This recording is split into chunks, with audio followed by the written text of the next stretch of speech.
Alrighty, we are leaving the town of Saschiz and heading to Sighisoara today. It is day 25 on the Via Transilvanica for Paul and Tammy of Backpacking and Brews. And it is a beautiful Monday morning, clear skies, cooler temperatures, about 38 or 40 degrees, getting up to 56 we think today. But just quickly wanted to talk about this fortified church. So where we stayed, the gentleman who hosted us, he actually helped do the renovation of this church. It's an evangelical church. He said at the top of that steeple, in that ball, there was a time capsule. And the time capsule had information from when it was first erected. And they renovated it in 2019. And they retrieved the information that was in that time capsule, and he told us a little bit about that, but we'll maybe talk more about later. But just wanted to share that information, kind of really interesting. It says 1832 on the steeple there, so I presume that's when it was finished. So 188 years later, they looked at the time capsule and that ball on the very top of that steeple. So yeah, climbing the hill toward the what's called the Peasants' Fortress out of Saschiz. A little bit of a steep climb on the Via Transilvanica. Whew, breathing heavy. Cool morning though. We visited this yesterday. We had some time. It was open to the public yesterday, but not open today. So we're only gonna see the outskirts of it today. But it's the gentleman who hosts where we stayed last night, who was our host, he talked about the renovation, how it was done. So it's almost newly renovated. All the shingles are, the clay shingles are new, and a lot of stonework's new, and a lot of the framing, wood framing is new as well.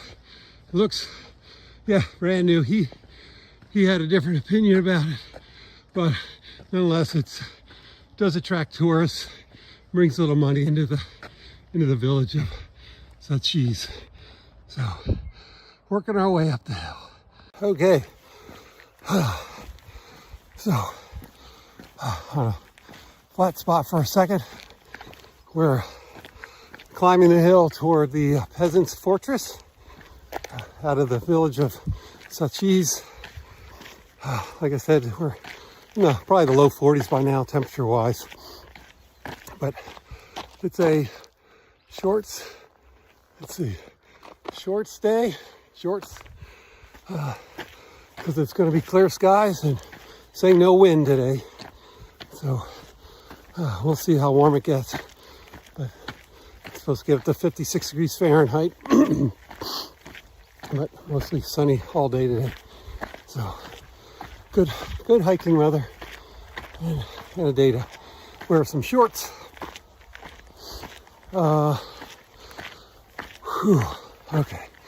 we'll go from there. Yeah, so 15-mile day today at least. We had a long trek.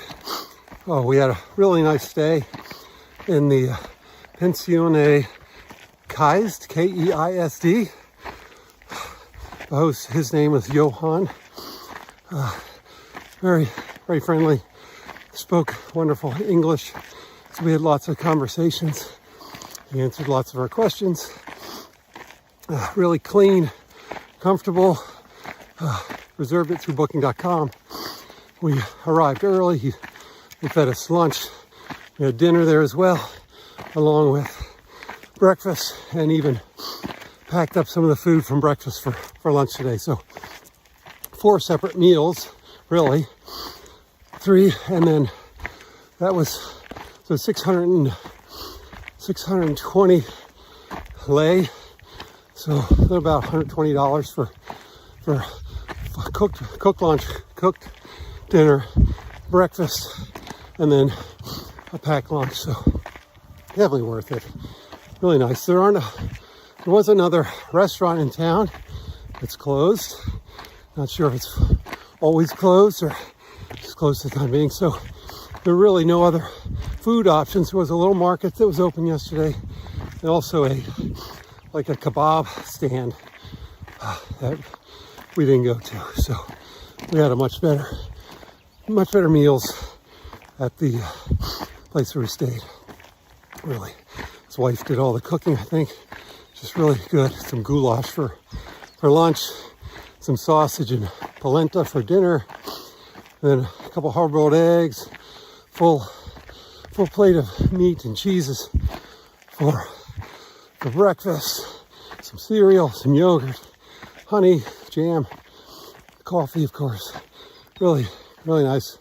Well worth it. Great hosts.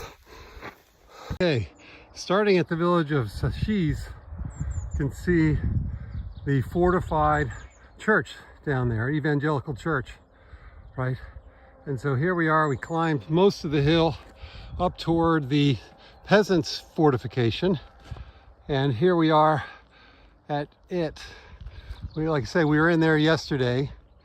Really looks like they did a great job renovating it. It all looks brand new. Let's just zoom out a little bit. It's beautiful. The gentleman who hosted us said that it was a rare thing. It is a rare thing to have a fortified church and a fortified sort of a citadel that he called. That's what we refer to as a citadel, fortified citadel in the same village. Usually we just have one, but Saschiz back in the time was a fairly wealthy town. They apparently had a lot of wineries and wineries around here, and grape vineyards, but no longer, unfortunately. Well, we are off the trail of the Via Transilvanica because I for sure thought I saw Blaze heading one direction, yet the trail apparently went to another. But we're finding our way back, and fortunately the trees, old growth tree or forest, so we can walk through the undergrowth. Back on the trail again. Boy, I think the Blaze is back in that area above the fortress, which is not that good. We've never been that far off the trail before. Oh, well, yeah, so got a little lost, off track back there. We think the Blazes were misplaced, but we'll never know. Anyway, we are continuing to walk through this mostly beech forest, really beautiful old growth forest. Very pleasant, birds are chirping, sun shining through, very nice. Trail's nice and dry, so really good. Happy to be back on the trail. So speaking of wood, we had like I said, we had a lot of conversations with our host last night and this morning, who spoke very good English, or English very well, I should say. Probably better English than me, huh? Anyway, we talked about firewood, and he said that, so we had radiator heating in the house, or in our room, which was very comfortable, and you could adjust it, based on the, it's got a little dial that you can put from 0 to 5, I think, and it worked very well. We were very, very comfortable. It was just as necessary. It also had a towel warmer in the bathroom that kept the whole bathroom warm. Nice big sized bathroom too. Probably one of the biggest ones we've seen so far. Actually, it had a bathtub that was big enough to take a bath in that we took advantage of. So, but wood, so he uses wood to heat his house and the guest house. And we talked about the price of wood, because it's one of the other places we talked about the price of wood. And the gentleman at the farm stay said it was 50 euros for a meter square of firewood. And this gentleman said it was 160 lei for a meter square. So about $40 or so, a little cheaper. And he did say it ranged from different places. what the wood costs. It depends on the area and how prevalent the wood was. So anyway, so that, just wanted to share that information about wood. He said they used beech, they used 2 other kinds of wood, Focaccia or something, and also some kind of what was it called? I forget the other name of it, but oak as well, but some other kind of hardwood. But the wood, believe me, if you look at the firewood, not the pine, which we've seen before, it is really a good, solid hardwood, great for fires and stuff. So yesterday, we walked through a region, kind of in a lower part of the valley, where there were wires sort of strung across an area, and then wires strung from the ground up to the wires up at the top. And I thought, oh, that kind of reminds me of what they use for growing hops. And sure enough, I asked the host from yesterday and last night, he did say, yeah, those used to grow a lot of hops in this region. And beer was, of course, the main use of those hops. But he said, no longer. And also he said the whole region was a lot of vineyards and wineries, especially along the hill leading up to that peasant's fortress. But no longer as well. Just that industry sort of went away. He might have said why. He's a real history buff, and he was telling us about the entire history, like from 1,000 years ago. And just hard to keep track, but lots of, the fortresses were all about all the invaders and protecting the villagers from the invaders. And that's why you see a lot of fortified churches, usually just one per village. But yeah, they had a lot of invaders. They wanted to stay safe, and that was their way of doing it. Real pleasant walk through this beech and other hardwood tree forest, mature growth, very nice. Just it's a nice soft path, not rocks sticking up in the middle of them like iceberg rocks, like we call them on the Appalachian Trail. Very, very nice. So an update on my shoes for anybody that really cares. Talked with Julian at Tasulesa Social, who had a point of contact in Budapest that could order some shoes that would be the right size, and the Hokas that I like, the Anacapa Breeze lows, in the color I wanted, black. But he said it would take too long to ship to the location where I'd pick them up in Ulia.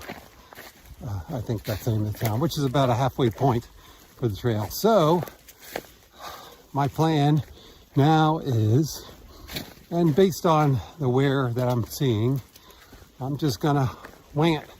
We're just gonna wear these shoes until they fall off my feet, and then at that point I'll find some duct tape and tape them up and do whatever I can, maybe buy a pair if I can in the size that I need. I'm sure I'll have very few choices, but nonetheless, we'll go with just seeing how they do. The hard parts of the soles are holding up pretty well.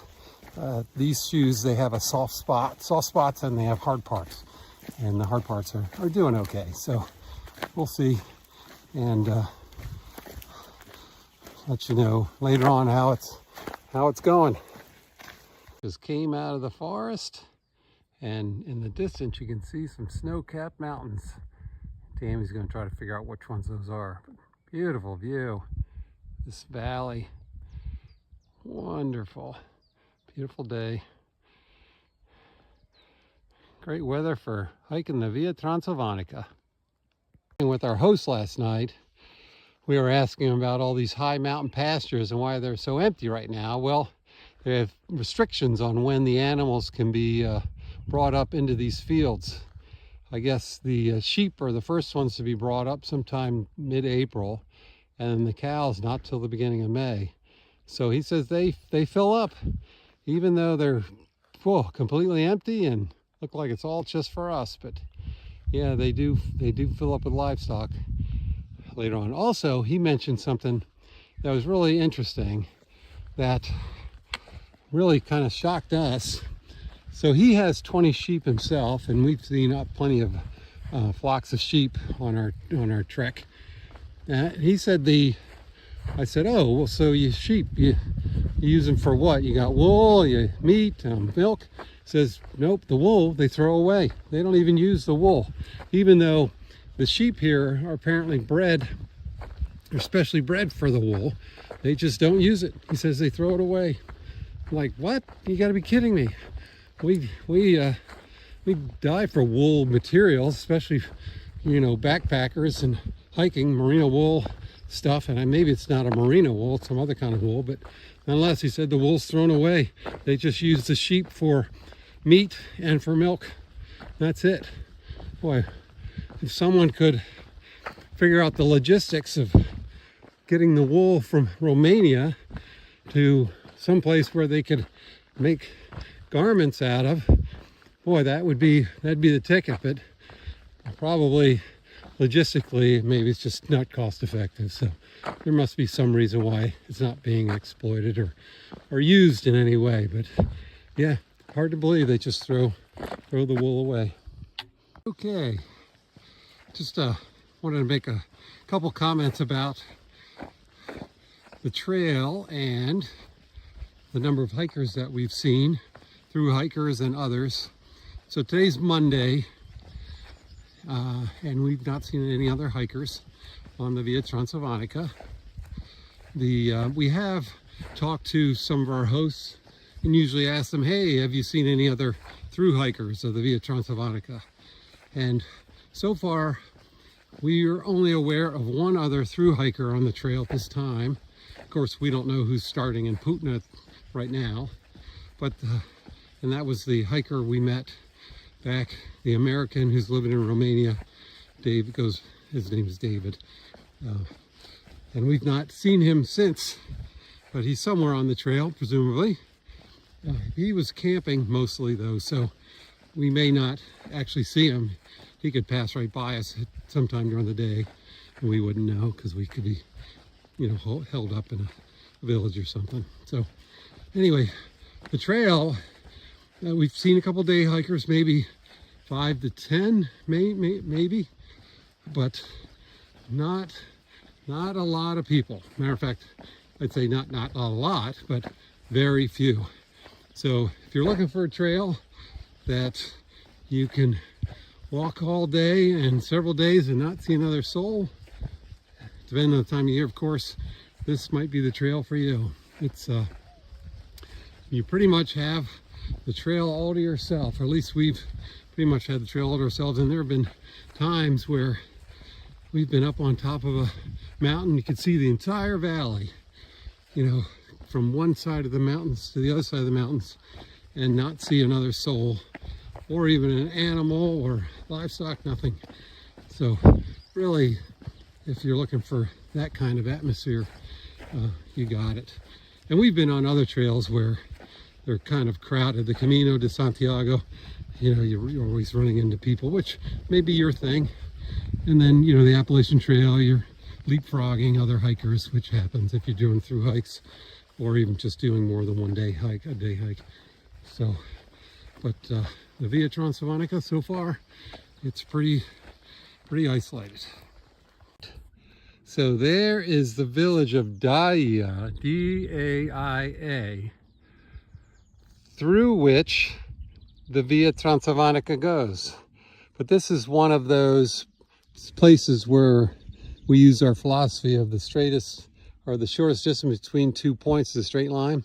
So the Via Transilvanica basically starts over here on the left, and then it goes down the hill to Daia, D-A-I-A, runs the main road there, and then comes back up this hill over here and comes back to where we are going. So we are taking this farm road over to Via Transilvanica after it comes back up the hill. Try to save some miles so that we can stop tonight in Sighisoara, which is not a stage stop on the Via Transilvanica, even though it's a fairly large town. So yeah, so on the Via Transilvanica, we passed what we think was the last climber stone before turning right, was climber stone 545. It's about 10 kilometers outside of Saschiz. And like I said, we're kind of taking this detour, we're taking this detour to save us some elevation and save us some miles, kilometers, and to save us some time so that we're not going to stop in Spartak, which is the end of a stage prescribed by the Via Transilvanica. And we are not going to visit Spartak, which is kind of a jet out from the main trail. And we're going to continue on to Sighisoara, which is a fairly large town. And we're actually going to take a day off, have a 0 day, as they say, tomorrow, and just explore Sighisoara. They have a citadel there, and we've got really nice accommodations in the Central Park Hotel. A little more expensive than what we've been paying, but heck, you know, we're here to experience it all. So we're looking forward to that, a little day off, do some laundry, and maybe go shopping for some other snacks for the trail, and just enjoy the day in Sighisoara. And this, by cutting out the dip down into Daia, D-A-I-A, that will give us enough time so that we can make it to Sighisoara in a day's hike. It's still over a 15-mile day, so no simple task, but we think we have it in us. So, and we talked before about how we only have 60 or so days to complete the Via Transilvanica, and we're gonna do that the best we can, and the goal is to walk the entire way and make it all the way from Putna to the Danube. That's the plan. Alrighty, so we are, whoops, get that out of the way. Okay, we are on the Via Transilvanica again. We joined back up to it, short of kilometer stone 452. We departed away from the Via Transilvanica right around kilometer stone 445. So we knocked off 7 kilometer stones. Took us to get from one part of the Via Transilvanica to the other part was about, we think maybe a little over 1.5 miles. So we turned 7 kilometers, which is roughly over about 4.5 miles, into 1.5 miles. So saved ourselves 3 miles, which is not a big deal. But those 3 miles were going down into Daia and then climbing back up out of Daia. Now we just passed the 452 kilometer stone, was right at the point where you head to Spartak. We didn't go there. We're not stopping, nor are we spending any time or wanting to see it. So we're just heading straight on to Sighisoara, I'm sure I'm pronouncing it wrong, and which is roughly about 7.5 miles from where we are now. It's about 12 kilometer stones as far as we can tell. So hopefully we'll be there right in time to check into our hotel room. Okay, so just past kilometer stone 559, heading to Sighisoara, and Tammy and I, we stopped for just another break, rest our feet, get something to eat, sort of the second half of our lunch, and we're just sitting in an open sort of top of a meadow and enjoying the sun. We're in the shade now, so it got a little cooler, hence I put my fleece back on. But we're sitting there in the sun, and a hiker heading the opposite direction of us came by and sat down and talked to us for a while. His name is Shandor, and we sat down and talked to him for a bit. He's hiking the Via Transilvanica from the other direction. He's on day 27 of the trail, and he started down at the Danube, so he's making a whole lot more miles than we are, or kilometers than we are every day. Lone hiker, camping, you know, replenishing at villages and whatnot, and getting water, etc. What a wonderful fella, Sándor. I guess he said it's Hungarian. Alexander means Alexander in Hungarian, and my middle name happens to be Alexander, so that's kind of funny. Small world. But he works for Tasu Liesa Social, and it was interesting that he's sort of providing feedback on the trail as he goes, talking about anything that's sort of out of the ordinary, where blazes should be versus not, etc. But what an interesting fellow, and great to see another through hiker. He's taking it a little rougher than we are, because we're spending our nights in, you know, villa or casas and pensiones, etc. And he's tenting it, so he's got a bit more weight probably on his back, unless he packed real well. And he's doing a lot more miles than we are, but really great to sit down with a fellow hiker and share stories. He was telling us about different places he stayed, and different ups and downs, etc., which trails generally have. So pretty exciting, and it was really great to meet him and talk with him for a little while. So I wanted to mention this as well, and I mentioned it to Sándor, that our host in the last village we were in, where we stayed, is Saschiz. I'm sure I'm pronouncing it wrong. Anyway, he seemed like a really bright fella and knew a lot of history, knew especially of his town. He volunteers, in addition to running his pensione, he volunteers and he helps out in town, etc. But he said that the Via Transilvanica was the best thing for Romania for as a tourist option, and I think that's quite a testament to the folks at Tasu Liesa Social, for someone like that to say that of the Via Transilvanica. So pretty cool. Oh wow, we're going up here. That he shared that with us, and I plan to pass that on to other members of Tasu Liesa Social as well. Alrighty, we reached Sighisoara. We're just overlooking it on this high mountaintop over just at kilometer stone 566, and we're just seeing where the trail goes and figuring out how best to get to our lodging for tonight. But beautiful view of the city. Boy, nice. You can tell there's a lot of old, very impressive buildings in the town.